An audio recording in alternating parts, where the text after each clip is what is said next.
सीतापुर में लगभग 3 तहसीलें हैं जो प्रभावित होती हैं, बिस्वा, लहरपुर और महमूदाबाद है। और हमने बाढ़ की तैयारियों में प्रिवेंटिव कामों को अगर देखा जाए तो बाढ़ खंड के जो भी बाढ़ निरोधक कार्य थे, जिसमें स्पर बनाना और पर्क्यूपाइंस रखना, ये सारे कार्य सीतापुर बाढ़ प्रखंड के द्वारा कार्य 100% पूरे हो चुके हैं। एक कार्य बाराबंकी बाढ़ प्रखंड का था, उनका भी कार्य लगभग 98% पूरा हो चुका है, वो भी कार्य पूरे हो जाएंगे। इसमें हम सुविधाओं को दृष्टिगत हमारे जितने भी टेंडर होने थे, चाहे वो राशन किट का टेंडर हो, चाहे वो फूड पैकेट का टेंडर हो, लॉजिस्टिक्स का टेंडर हो, सफाई कर्मियों और सैनिटेशन का टेंडर हो, ये सारे टेंडर जारी होकर के वर्क ऑर्डर जारी हो चुके हैं।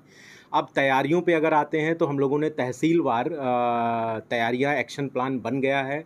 अब की बार हम लोग बाकी के विगत वर्षों के तुलना में क्लस्टर वाइज अप्रोच अपना रहे हैं। सेक्टर जोन टाइप में हमने बाढ़ प्रभावित गांवों को क्लस्टर में बांटा है और प्रत्येक क्लस्टर में हमने पहला काम एक किया है कि रिसोर्सेज का आइडेंटिफिकेशन किया है कि कहाँ पर कितनी ट्रैक्टर टाली उपलब्ध हैं, कहाँ पर जनरेटर उपलब्ध हैं, कहाँ पर हमारे और अन्य संसाधन उपलब्ध हैं, उनका आइडेंटिफिकेशन सूचीबद्ध किया गया है। नावों की उपलब्धता कहाँ पर है, क्या है, कौन नाविक है, कौन गोताखोर है, इनको हम लोगों ने हर क्लस्टर वाइज इनकी सूची अपनाई है।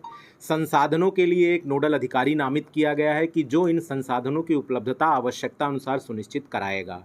उसके बाद हम आते हैं कि मूवमेंट, यदि बाढ़ की स्थिति आती है तो हमको लोगों को, पशुओं को किस तरीके से हमको विस्थापित कराना है, इसके लिए भी हमने क्लस्टर वाइज अप्रोच अपनाई है कि अगर एक क्लस्टर में 5 गांव हैं तो वहाँ 5 गांव के पशुओं को किस स्थान पर ले जाना है, पशु हाँक करके ले जाए जाएंगे या उनको किसी वाहन से ले जाया जाएगा, ये सारी पशु चिकित्सा अधिकारियों को दायित्व तो दिए गए हैं। उनका रूट चार्ट, उनके प्लान तैयार हैं। इसके बाद MOICs को, संबंधित MOICs के द्वारा गर्भवती महिलाएं और बच्चे यदि बाढ़ प्रभावित क्षेत्र में जो भी हैं, उनका सूचीकरण ऑलरेडी हो चुका है। उनका विस्थापन कैसे, कहां और किस माध्यम से किया जाना है, इसकी भी हमने एक्शन प्लान तैयार कर रखा है। हर एक क्लस्टर के लिए हमारा कहां पर एम्बुलेंस खड़ी रहेगी, किस किस गांव के लोग वहां पर लाए जाएंगे और उस एम्बुलेंस से किस जगह पे हमारे उन गर्भवती महिलाओं या किसी आवश्यकता अनुसार जहां ले जाना है, वो सारे स्थान निर्धारित कर लिए गए हैं। इस तरीके से हमने तहसीलवार क्लस्टर अप्रोच अपनाते हुए एक्शन प्लान बनाया है। जहां तक बाढ़ शिविरों और बाढ़ चौकियों का है, हर क्लस्टर में हमारे पास 2 से 3 बाढ़ चौकियां हैं और हर क्लस्टर के सापेक्ष में एक बाढ़ शरणालय स्थल है। लगभग 19 बाढ़ शरणालय स्थल हमने ऑलरेडी चिन्हित कर लिए हैं।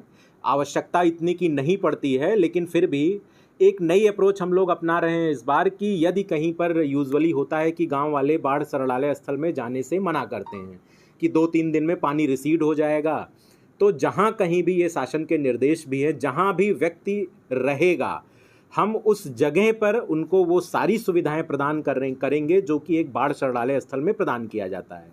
जैसे एक बखरी गांव है, वहाँ पर लोग जो है बंधे पे, बहुत ऊंचा बंधा है, बंधे पे लोग, एक मजरे के लोग बंधे पे ही आ जाते हैं और वहीं पर वो रहना वो करते हैं।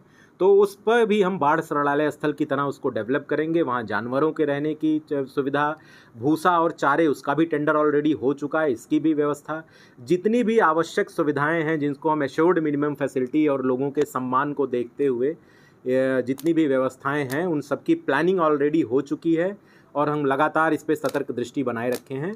बिल्कुल हम अच्छे तरीके से यदि बाढ़ आती है तो उससे हम निपटेंगे और किसी भी प्रकार की हानि को कम से कम करने का प्रयास करेंगे।